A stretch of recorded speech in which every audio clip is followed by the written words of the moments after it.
Manindog ta, abrihan na lang nato atong Biblia. Isaiah chapter 40:26. Isaiah chapter 40:26. Isaiah chapter 40:26. Medyo okay na mo? Okay, atong basahon ng Isaiah chapter 40:26. Ready, read.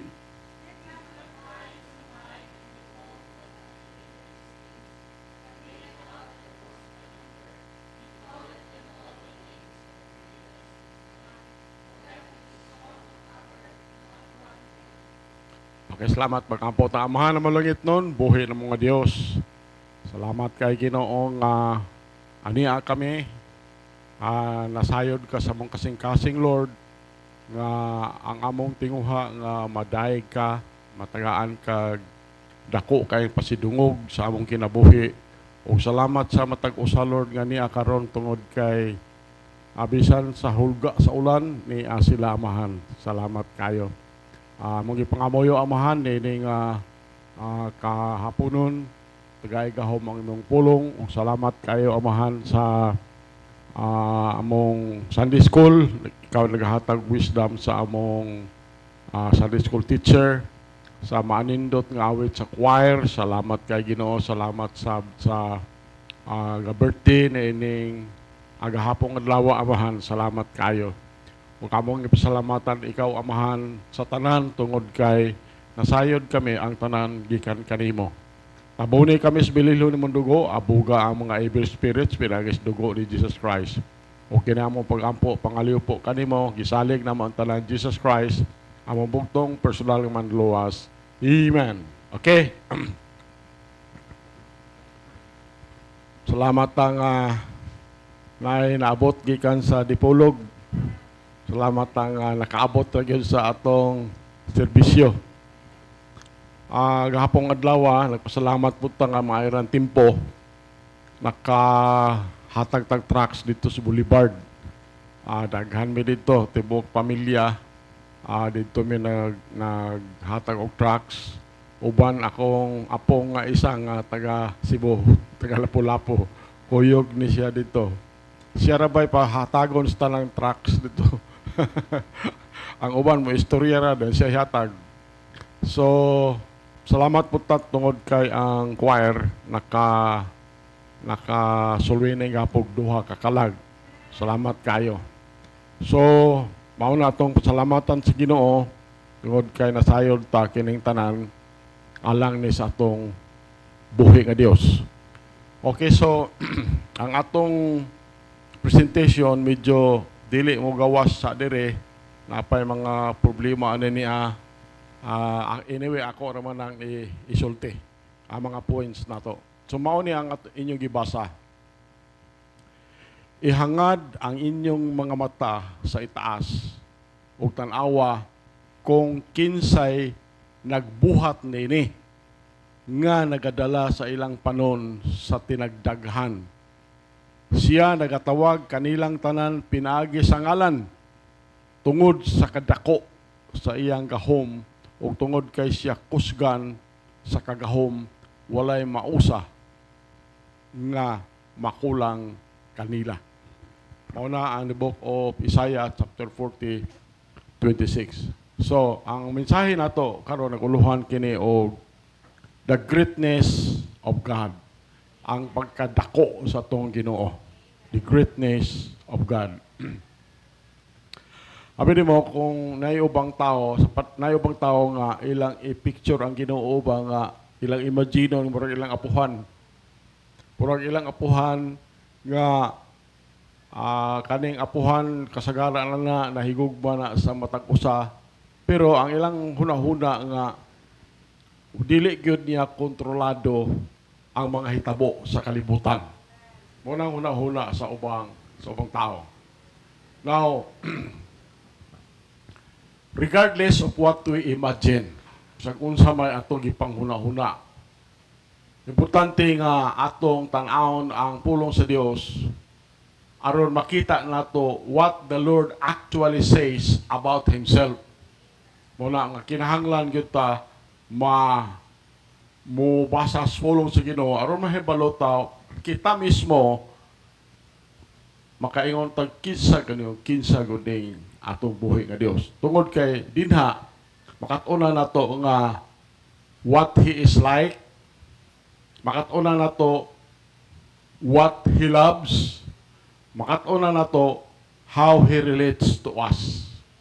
Otherwise, kung di ta magbasa sa pulong sa Dios, we run the risk of making incorrect assumptions and missing out on the joys of an enriching relationship, of a relationship that is based on truth uban sa atong gamhanan og dako og halangdon nga Dios. Mao ni atong message points. Katong Isaiah 40 nga atong gibasa ganiha nakasentro na sa greatness of God, ang pagkadako sa Dios ug ang pagkahalangdon sa Dios. O gi-describe dinhi sa book of Isaiah, gi-describe dinhi ang Ginoo as far as superior to creation. Superior to creation. Even the most powerful earthly ruler is nothing in comparison sa atong Dios. The Father's wisdom and might ang kahibalo sa atong Ginoo ug ang iyahang gahom laga dumala na sa tanan. It trains everything. In the book of Psalms 139, ako nalibasa ani kay wala man diya sa screen. Ingon dito, asa ako muadto gikan sa imong espiritu. O asa ako mukagiw gikan sa imong presensya. Ingon sa verse 12, Psalm 139 verse 12, ingon nila, oo, ang kangit-ngit wala nagatago gikan kanimo. Apan ang kangit-ngit nagadanag ingon sa adlaw, ang kangit-ngit ug ang kahayag managsama kanimo. Mao na diri in the book of Psalms. So mao na ato mensahe, the greatness of God. Kani Biblia puno ni sa references of God's majesty na mabasa nimo nini siya dinhi labi na in the book of Psalms nga mabasa na to ang mga references ang pagkahalangdon sa Dios. As a matter of fact, Psalm 193 verse 1 ingon dinhi, Psalm 93 verse 1 ingon dito, ang Ginoo nagahari, siya gibistihan og pagkaharianon. Ang Ginoo gibistihan og kusog. Diin pinaagi nini iyang gibaksan ang iyang kaugalingon, ang kalibutan usab gipalig-on aron kini dili mahimong matarog. Mao kana ang giingon sa mga salmista, Psalm 93 verse 1. Now in the book of Isaiah chapter 41:26, nag-explain din in the book of Isaiah, nag-explain din how God is greater than all of His creation. In comparison to the Lord, the nations of the earth are dust.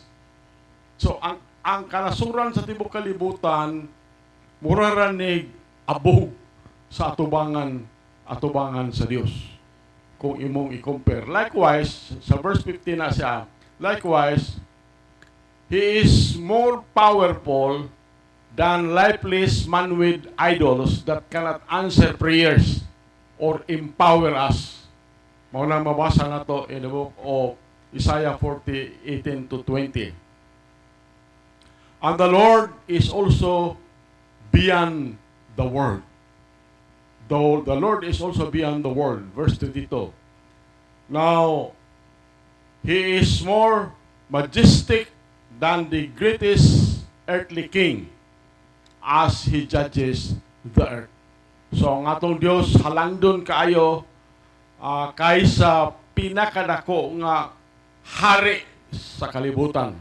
Tungod kay ang atong Dios mao naghukom sa kalibutan. Verse 23. Ingon dito, He is above the heavens and the stars, calling them all by name. Kayo lang kagkadaghan ang stars, iyan ang gitawag pinagi sa ilang ngalan. Ako na lang ning basahon ako ingon dire. Verse 15 ingon dire, ani akaron ang mga nasod mahisama sa usa ka tinulo sa timba.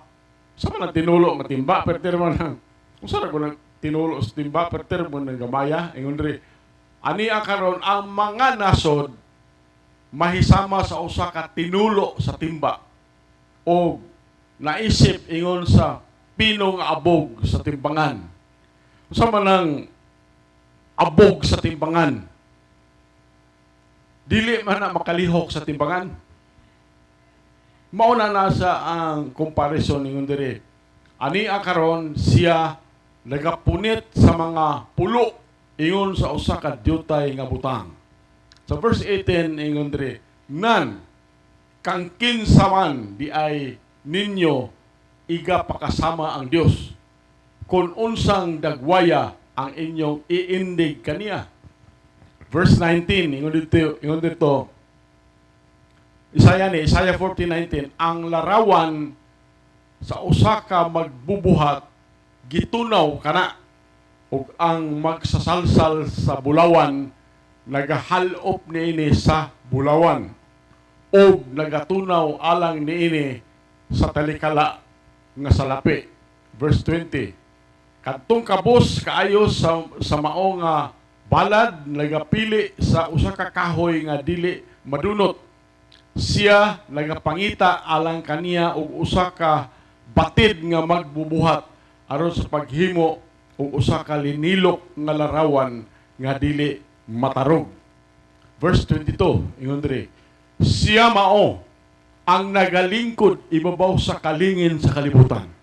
Kasi mo nang hatong Dios kung mao ni ang kalibutan ano na siya nagmatud pa diri, siya mao ang nagalingkod ibabaw sa kalingin sa kalibutan ug ang mga pumuluyo niini kita sama sa mga dulon nga nagabuklad sa mga langit ingon sa usa ka tabil o nagaladlad kanila ingon sa usa ka balong-balong nga pagapuy-an. Verse 23, nga nagahimo sa mga prinsipe sa pagkawalay kapuslanan, nga nagahimo sa mga maghukom sa yuta ingon nga kakawangan. Verse 26, ihangad ang inyong mga mata sa itaas ug tan-awa kung kinsay nagbuhat niini nga nagadala sa iyang panon sa tinagdaghan. Siya nagatawag kanilang tanan pinaagi sa ngalan tungod sa kadako sa iyang gahom o tungod kay siya kusgan sa kagahom, walay mausa nga makulang kanila. Mauna ang pagdaig in the book of Isaiah chapter 40. Now, mauni ang four attributes of God. Mauni ang upat ka kinaiya sa Ginoo. So atong tan-awon dinhi ang mga pipila patra ang atong points dinhi. Tanaw na to ang pipila ka the most important characteristics of our Creator. Mao ni ang iyang attribute.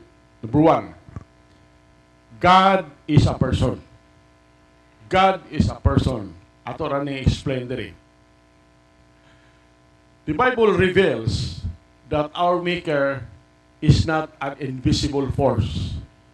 Daghan manggod kayong magsulti nga ang ato kunong Ginoo dili makita nga kusog.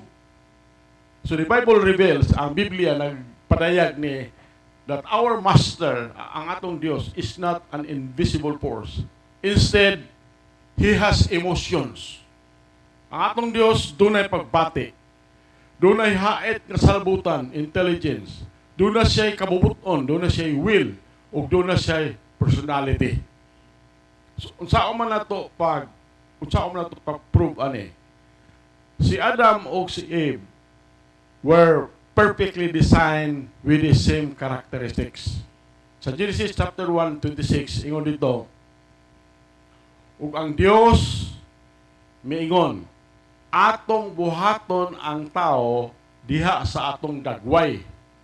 Sumala sa atong hitsura ug itugot kanila ang pagdumala labaw sa isda sa dagat ug labaw sa langgam sa kahanginan ug labaw sa baka ug labaw sa tibuok kalibutan ug labaw sa matag nagakamang nga butang nga nagakamang ibabaw sa yuta. Mao na ang pag-design sa Ginoo in Genesis chapter 1:26. So, tinuod nga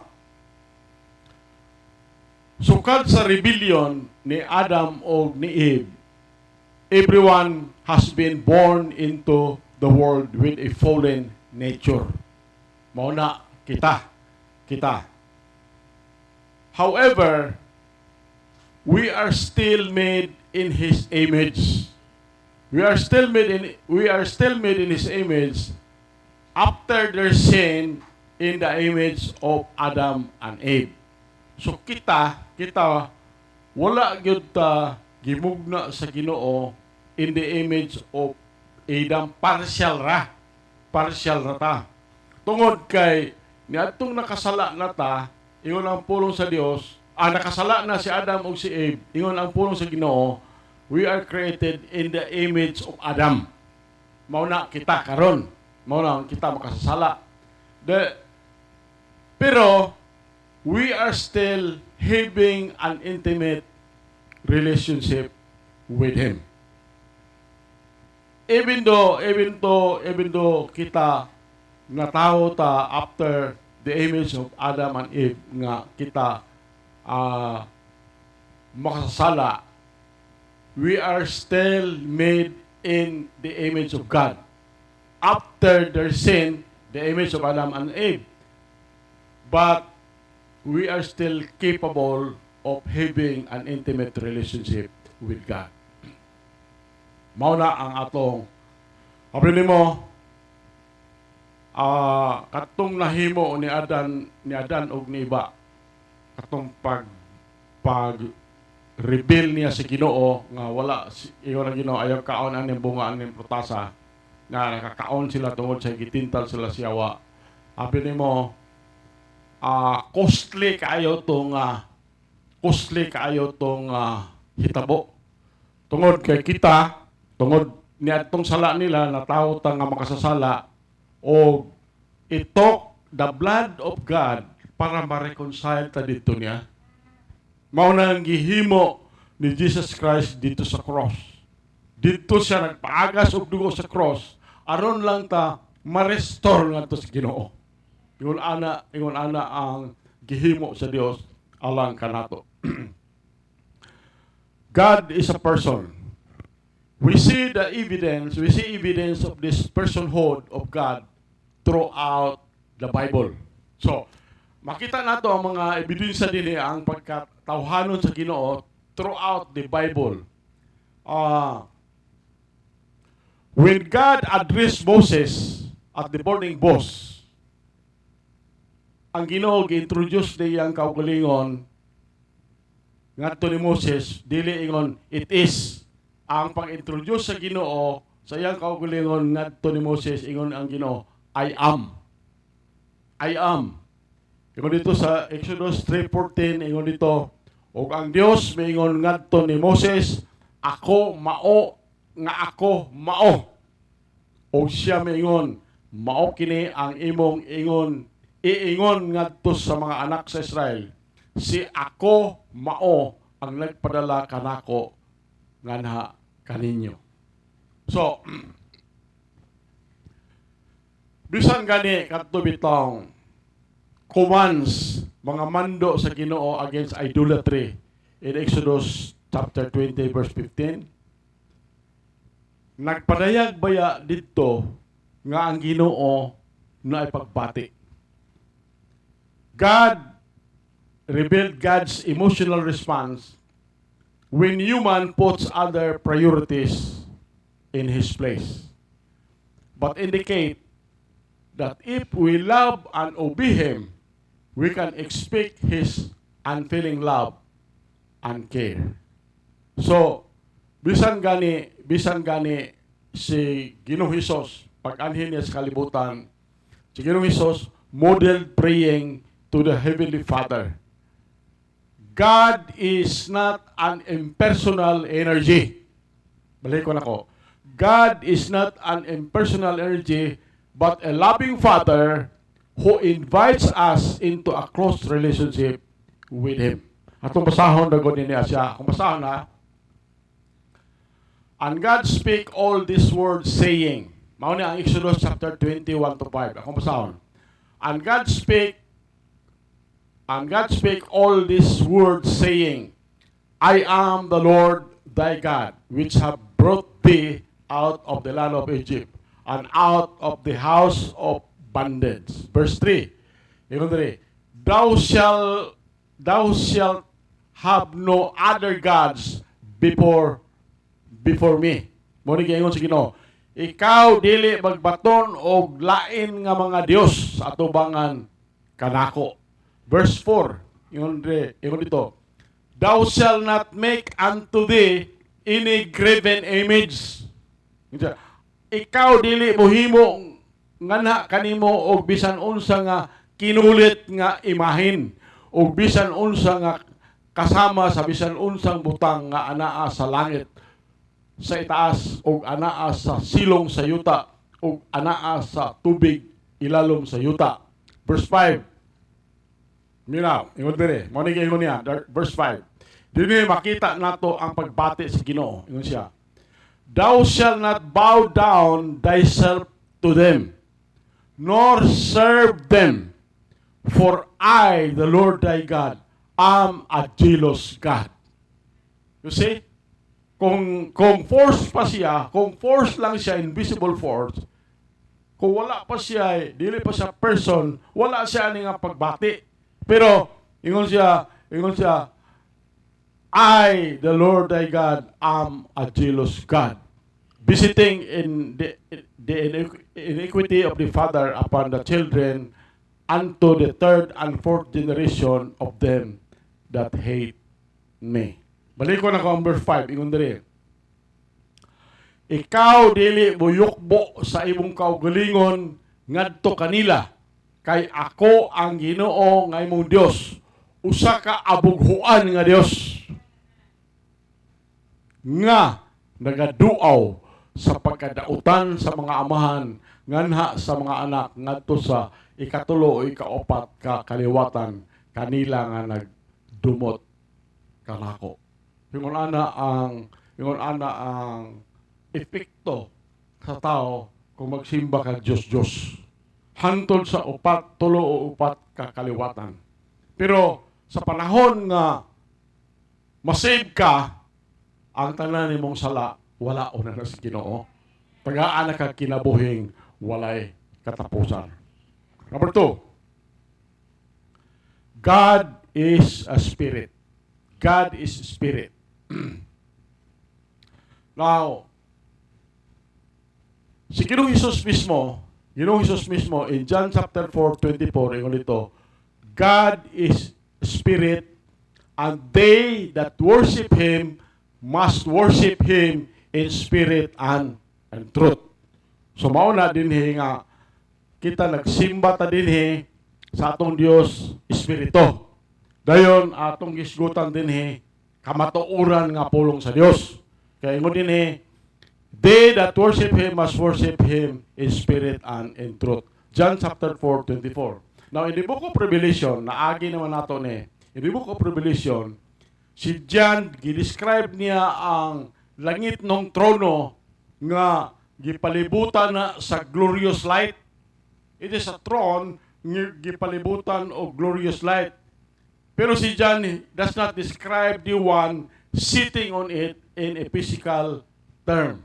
Wala gi-describe ni John ang galing ko dito in physical terms. In fact, the same Apostle John wrote elsewhere, ingon si John, no man hath seen God at any time. No man hath seen God at any time. Now, nakita na ba sa tao ang Ginoo? Ingon man si John, no man hath seen God at any time. In 1 John chapter 4, verse 12. Now, of course, si Ginoong Hesus, which is the God the Son, had a body when He walked on this earth. And people were able to see Him and learn about the Father. So, ang tao nakakita na sa God the Father. Kaya ingon Jesus Christ, I and the Father are one. But but now, He comes to dwell in our hearts. Karon, ana atong Ginoo nagpuyo sa atong mga kasing-kasing through the Holy Spirit. Sa panahon nga mosalig ta na Jesus Christ as our personal Savior. So, simple kayo niya siya. Kung wala pa ka masave, kung wala pa ka makabaton ni Jesus Christ kinasing-kasing nga imong bugtong personal man luwas, dili ka save. Wala kay Holy Spirit. Pero, on the other hand, kung nakabaton ka ni Jesus Christ kinasing-kasing, dawaton ni mo siya kinasing-kasing imong bugtong personal man luwas, pagdawat ni mo without your knowing anong polo sa Dios, siliyuhan ka sa balang spirito. O kanang balang spirito na ana sa imong kasing-kasing. Now, because God and the Holy Spirit are one, tungod kay ang Ginoo ang balang spirito usa ra man ni sila, His presence is always with us. You see? His presence is always with us because He is everywhere. We never have to face any trial, any temptation, any difficulty alone. We are always within His perfect care for us and keep in His presence. Mao na ang atong status atubangan sa Ginoo. So basahon na gud nato ni Psalm 139 7 to 13. Atong basahon na. Akong basahon. Ang uban ani nabasa na nato, akong basahon lang otro ingon diri. Asa ako madto gikan sa mao sa imong espiritu. O asa ako mukagew gikan sa imong presensya. Kon ako musaka ngadto sa langit, ikaw mo ni sulti sa salmista ha. Ingon niya, kon ako musaka ngadto sa langit, ikaw ato adito. Kon ako maghimo sa akong higdaanan, maghimo sa akong higdaanan dito sa impierno, na may part sa impierno nga ato Abraham's bosom. Ingon dire, tanawa, ikaw ato adito. Verse 9, kung ako magdala sa mga pako sa kabuntagon o magpuyo sa kinatumyan nga mga bahin sa dagat, bisan didto ang imong kamot magtultol kanako o ang imong tuong kamot mukupot kanako. Muna ingon sa mga salmista. Then ingon dire 139:11 ingon dire, kung ako mag-ingon sa siguro ang kangit-ngit mutabon kanako, bisan ang kagabhion mahimong kahayag libot kanako. Verse 12, ingon oo, ang kangit-ngit wala nagatago gikan kanimo, apan ang kangit-ngit nagadanag ingon sa adlaw, ang kangit-ngit ug ang kahayag managsama kanimo. Verse 13, kay ikaw miangkon sa akong kahiladman, imong gitabunan ako didto sa taguangkan sa akong inahan. Verse 20, nga nagatudlo kanila sa pagtuman sa tanang mga butang, bisan unsa nga akong gisugo kaninyo, ug tan-awa ako uban kaninyo sa kanunay, bisan hangtod sa kanturan sa kalibutan. Mateo na. Ang Mateo chapter 28:20 ingon dito, nga nagatudlo kanila sa pagtuman sa tanang mga butang bisan unsa ang akong gisugo kaninyo og tan-awa. Ako uban kaninyo sa kanunay bisan hangtod sa kangturan sa kalibutan. Amen. Mao na natong Dios. Number 3. God is eternal. God is eternal. The Creator always has been. The Creator always is. The Creator always will be. Will be. So, His existence has no beginning and no end. He is everlasting. He is everlasting. Unlimited by time. Ingon din sa Psalm chapter 91 to 2, ingon dito, usa ka pag-ampo ni Moses ang tao sa Dios. Mo ang pag-ampo. Ginoo, ikaw nahimong among puloy anang dapit sa tanan kaliwatan. Verse 2. Sa wala pa ang kabukiran, gipatungha o wala pa ikaw bihimo sa yuta ug sa kalibutan. Bisan gikan sa walay katapusan, ngadto sa walay katapusan, ikaw ang Dios. So mao na ingon diri sa Book of Psalms. So masabtan nato nga murag makaingon ka lisod biya po ni lisod kaayo ni siya sabton ba. Lisod ni siya sabton pero the difficulty ang kalisod ana wala na mautro sa kamatuoran nga ang Dios has always existed. I hope imo nang ato ning pagbati nga lisod biya gyud ni siya sabton nga ang Ginoo gikan sa walay katapusan ngadto sa walay katapusan ikaw ang Dios. Lisod ta na magsabot. Pero balikon ako ang kamatuoran nga kini nga difficulty does not change the fact that God has always existed. As part of the Trinity, Jesus shares this eternal nature in John 8:58. He says, ingon si Jesus, before Abraham was I am. Muna ingon ni Ginoong Hesus. So, mao na nga makaingon ta mituo ta sa Trinity. One God in three persons. God the Father, God the Son, God the Holy Ghost. Usa ka Ginoo. Number 4. God is unchangeable. Ang atong Ginoo dili gyud ni siya mautro. Now, when we speak of steadfastness kung mag-istorya ta og bahin sa kalig-on sa Ginoo, women, His nature does not alter. Ang nature sa Ginoo dili na mautro, and we can trust in His promises. Tungod kay ang Ginoo dili man siya mautro kaniadto karon og hangtod sa kahangturan, then makasalig ta sa mga saad sa Dios. Makasalig ta sa mga saad sa Dios.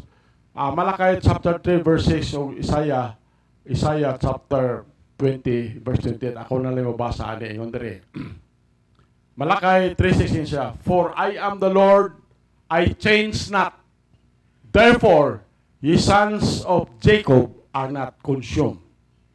Sa Isaiah 40:28 ingon dito, wala ba ikaw makaila? Wala ba ikaw makadungog? Ang Dios nga walay katapusan, si Hiyuba ang mabubuhat sa kinatumian sa yuta, dili maluya. Ni kapuyan, walay makasusi sa iyang salabutan. Muna ang the greatness of our God. So, mao ni ang atong Ginoo, dili ni parehas pagtulunan sa Hinduism. Ang atong Dios gikan sa espiritu man atong Ginoo, dili ni basta-basta mobalhin ang physical body. Mao na nga ayaw tutuo anang di ka mo patay og ok kay naabasig na diha imong lolo. Mao na kinagapagtulunan sa mga Hinduism. So, ang atong Dios dili na mobalhin from person to non-person. Hinduism, sa ito pa Hinduism, pasagdan lang nila ng mga baka sa ilang karsada kay basig nagtuo na diha ang espiritu sa ilang lolo. Muna na siya. So, ang atong Dios will not transfer from eternal to temporary. His principles and character are immutable.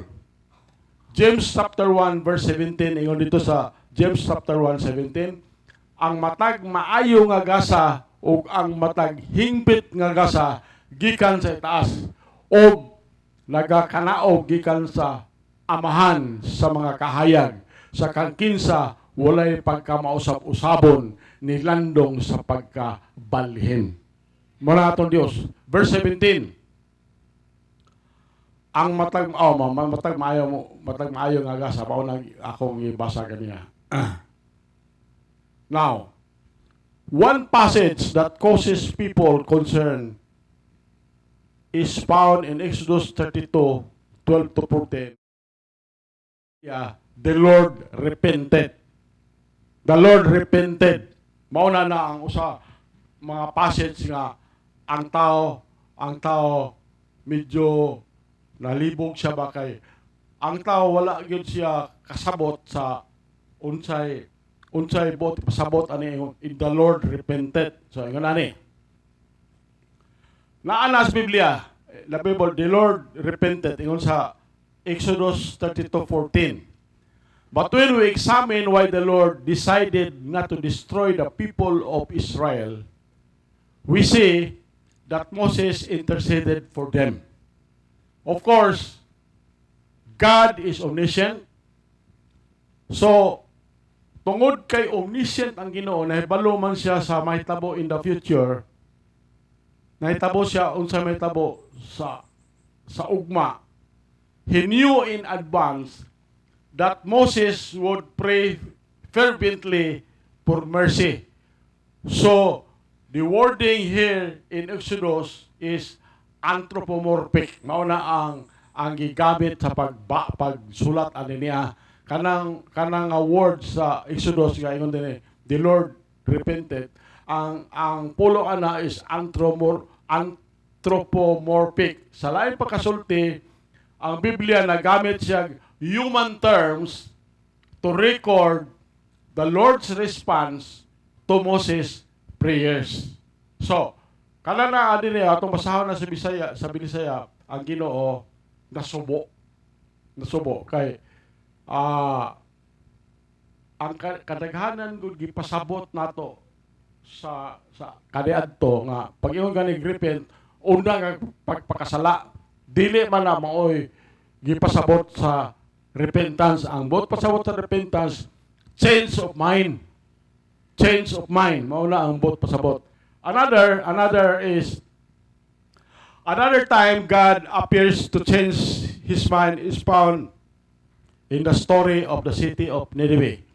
Jonah chapter 3, 1 to 10. Jonah declared the city would be destroyed due to its sinfulness. However, ingon dito, and God saw their works, that they turned from their evil way, and God repented to the evil that he had said that he would do unto them, and he did it not. So, ang bot pasabot ani niya siya, mora to ang Ginoo nasubo siya ba nga iya untang ma-destroy tong mga tao sa Nineveh. The verse 10. So, because the people responded to Jonah's warning, God did not bring destruction. wala na maghatag o wala na sila gidestroy sa Ginoo. The story of Nineveh depicts an unchanging principle. The Lord is always ready to respond to anyone who seeks to reconcile with Him. Mao na ang atong Dios. So, Jesus said, He would not turn anyone away. John 6:37, ingon dito. Mao na giingon sa ni Jesus sa John 6:37. Jesus said He would not turn anyone away. Ingon dito sa Hebrews chapter 13 verse 8, ingon diri, God is the same yesterday, today, and forever. Mao na ang atong Dios. So, mao na ang last slide. God is personal, God is spirit, God is eternal, and God is unchangeable. That is the greatness of our God. Dindog ta, makambot na. Mahal na mo langit nun, buhay na mga Diyos. Salamat sa imong pulong. Salamat kay Ginoo nga gipailami nga ikaw labing dako the entire universe, Amahan. Ikaw ang Dios nga among gisimba dinhi nining nga balay alampuan. Dios nga makagagahom. Amahan, among ipasalamatan ikaw sa imong pulong. Salamat kaayo.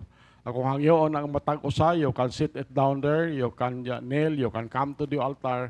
Pakikistorya sa atong labing gamahanan nga Dios. Pakigpangayo sa atong lambing dato nga Dios. Himo ana nining kahapon. Let's do it. Amahan naman langit nun, buhay ng mga Dios. Ang imong mga anak, Amahan, na naasa ilang lingkuranan, nagaluhod, nagalingkod, o ikaw nakadungog, Ginoo, sa ilang tinguha, sa ilang kasing-kasing. Amahan, ikaw ang among Dios nga gisimba dinhi, labing gamahanan, tag-iya sa mong kinabuhi, mao nga dumala anang the entire universe. Walay imposible diha kanimo, Amahan. O gini kahaponon, ako mismo, Amahan, nga naggitagaan nimo o privilege nga mga dumala dinhi.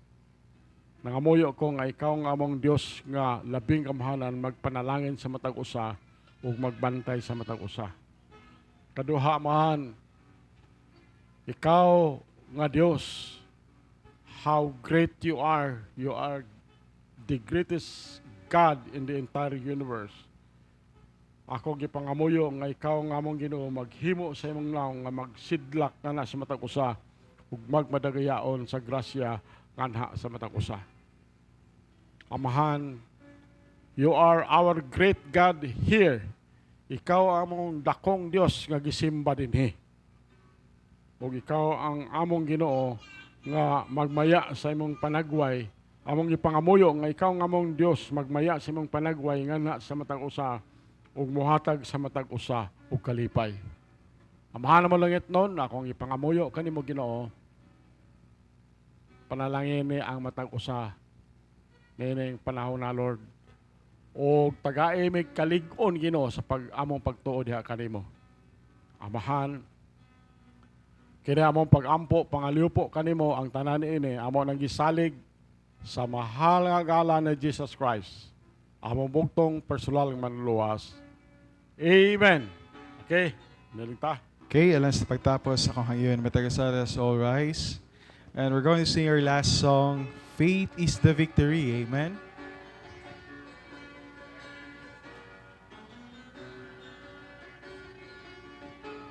Okay. First stanza, ready, sing. In camp along the hills of light, he Christian soldiers rise and press the battle ere the night shall veil the glowing skies. Against the foe in veils below, let all our strength be hurled. Faith is the victory we know that overcomes the world. Faith is the victory, faith is the victory. Oh, glorious victory that overcomes the world. Verse 2. His banner over us is love, our sword, the word of God. We'd rather all the saints above with shouts of triumph trod. By faith they like a wheel which spread sweep on our every field. The faith by which they conquer death is still a shining shield. Faith is the victory. Faith is the victory. Oh, glorious victory that overcomes the world. Verse 3. On every hand the fruit we find thrown up in dread array. Let tents of ease be left behind and onward to the fray. Salvation helmet on each side, we truth all gird about. The earth shall tremble at her tread, and echo with her shout. Faith is the victory. Faith is the victory. Oh, glorious victory that overcomes the world. Last verse. To him that overcomes the fool, what raiment shall be given? Before the angels he shall know his name. Then onward from the hills of light, our hearts with love aflame, we'll vanquish all the hosts of night in Jesus' conquering name. Faith is the victory. Faith is the victory. Oh, glorious victory that overcomes the world. Amen. Once again, may hapon sa matagusa. Amen. Ug alang sa atong pagtapos, akong hangin si Brother Alvin sa closing prayer.